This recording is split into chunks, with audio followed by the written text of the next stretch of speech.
Bonjour a tous, hola a todos, ¿cómo están? ¿Cómo se va? Espero que hayan gustado mi video anterior y hoy nos vemos en un nuevo video para hablar de choques culturales. Si vienes a México vas a tener algunos choques culturales, es un fenómeno normal, natural, hasta incluso necesario para tu adaptación.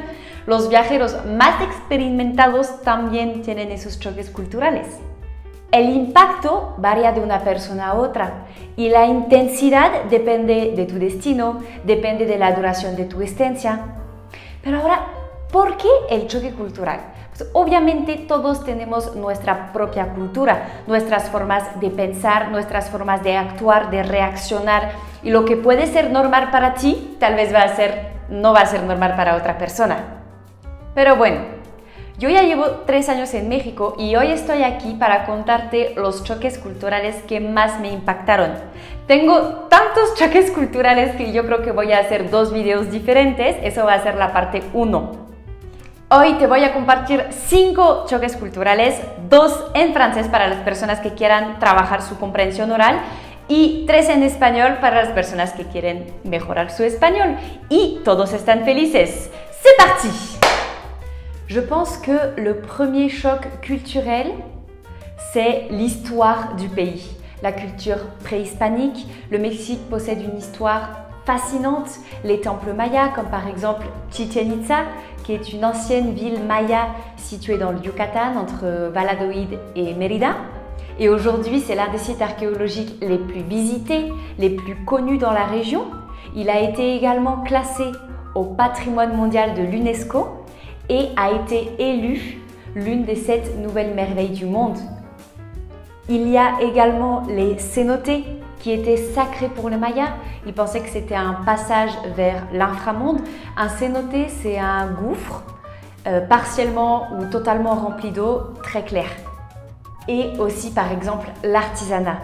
Évidemment, chaque pays possède un artisanat représentatif, mais le Mexique a une grande diversité d'artisanat et selon la région que vous visitez, la taille, la couleur, les matériaux, la beauté est différente.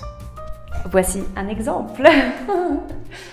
El segundo choque cultural, ahora sí, en español, sería el ruido. No me había dado cuenta que cada persona tiene su propia concepción del ruido socialmente aceptable.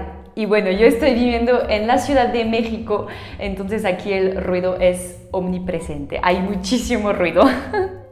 Por ejemplo, la música. La música sale de todas partes, sale del coche, de los vecinos, de los restaurantes, de los bares, de los puestos.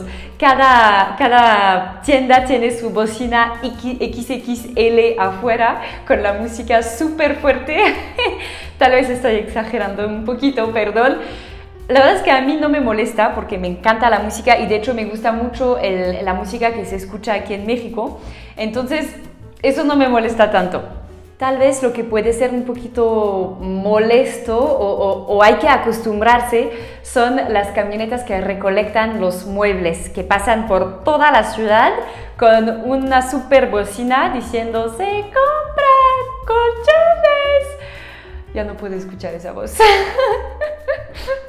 Y aparte, lo más molesto es que como pues hoy en día todos estamos trabajando desde su casa, tengo la impresión de que se escucha muchísimo más y todo el tiempo lo escuchas. También el carrito de camote, al llegar a la Ciudad de México, siempre me asustaba un buen porque es un ruido muy fuerte y siempre me asustaba un buen, bueno, todavía sigo asustándome un buen después de 3 años, es que no es tan común, no los escuchas 1000 veces al día, entonces cuando los escuchas es como, ay, ¿qué está pasando? Ay, no, son camotes. Le troisième choc culturel en français, había dicho 3 en francés o 2 en francés, ya no me acuerdo. Bueno, ese sigue en francés. On continue en français. Donc, ce choc culturel, c'est très positif puisque c'est l'amabilité des personnes, la culture collective. La première chose dont les touristes se rendent généralement compte en arrivant au Mexique, c'est l'accueil chaleureux des locaux, des Mexicains, bueno, des personnes qui habitent au Mexique. aussi bien dans les restaurants, dans les bars, dans la rue. Typiquement, c'est très commun qu'un inconnu vienne vous parler dans la rue, vous tutoie, vous aide à trouver votre chemin, vous traduise en espagnol quelque chose, vienne vous aider. Et tout ça, en général, avec le sourire. En effet, les Mexicains possèdent une culture communautaire, une culture collective où l'entraide et le contact humain sont au centre des relations interpersonnelles et priment sur le bien-être individuel. Peut-être qu'en France, on a une culture un peu plus individualisme où chacun agit pour sa propre personne ou pour son entourage direct. Le quatrième, voy en espagnol ou en français? En español, el cuarto sería la percepción del tiempo. Otra cosa que puede ser un poquito complicado para nosotros los franceses cuando llegamos a México es la informalidad de la gente. Me explico. Siento que los mexicanos tienen una visión del tiempo diferente de nosotros, con horarios más flexibles, variables, lo que conduce tal vez para nosotros a una cierta informalidad. Eso queda bien ilustrado por el famoso ahorita mexicano. Creo que es el ejemplo perfecto para ese choque cultural. Cuando llegamos como franceses con nuestro pequeño español, nos enseñan que ahora es ahora, ahora mismo. Obviamente el ahora, ahorita aquí en México no tiene nada que ver. Bueno, puede ser ahora mismo, puede ser en 5 minutos, en 10 minutos, el día siguiente o nunca. Entonces esa palabra es muy complicada de entender. Por eso hay que tener la mente abierta, hay que adaptarse simplemente. Para mí no fue tan complicado porque yo soy una persona que siempre llega tarde. No es una calidad, para mí es un defecto, pero bueno, aquí en México se acepta, entonces aquí no tengo tantos problemas como en Francia. Et le cinquième choc culturel, c'est la proximité des personnes. Ça a peut-être un rapport avec la culture collective. Par exemple, la manière de saluer. En France, on se fait la bise. 1, 2, 3, ça dépend des régions. Au Mexique, c'est un câlin. Et je trouve qu'un câlin, c'est encore plus proche, plus intime que de faire la bise. En plus, quand on fait la bise, on touche même pas la joue. En général, c'est... Donc ça, c'est un peu compliqué quand tu arrives au Mexique de t'habituer à saluer comme ça. Surtout à faire un câlin à une personne que tu connais pas forcément. Pour nous, en tant que Français, c'est peut-être un peu plus compliqué. C'est vrai que nous, on est habitués à avoir notre espace vital, notre bulle, et personne peut entrer dans cette bulle. Donc voilà, faut s'habituer aussi à faire des câlins à tout le monde. Ce qui est pratique, c'est qu'avec le Covid, il n'y a plus de câlins. Donc la question est réglée, on salue comme ça et il n'y a plus de moments gênants où tu ne sais pas trop s'il faut faire un bisou ou un câlin. Hop, salut et c'est fini.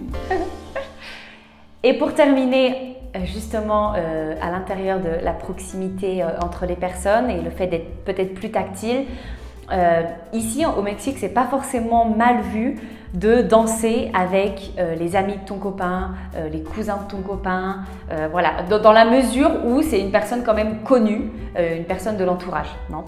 Et en France, je ne pense pas que ce soit très bien vu d'aller zouker avec le frère de ton copain par exemple, ou le cousin de ton copain, les amis de ton copain.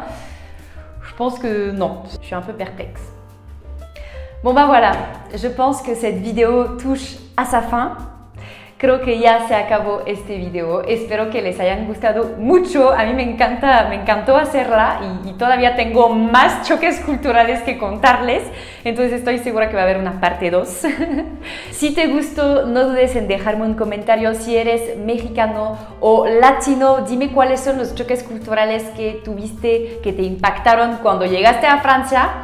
Puede ser, obviamente, los choques negativos, los choques positivos. Estás libre de decir la verdad. Y también, si eres francés, si tu es français et tu viens d'arriver au Mexique, dis-moi quels sont les chocs culturels qui t'ont le plus impacté. Allez, bisous! Et évidemment, on se revoit jeudi prochain. Nos vemos el próximo jueves. Bisous, bisous.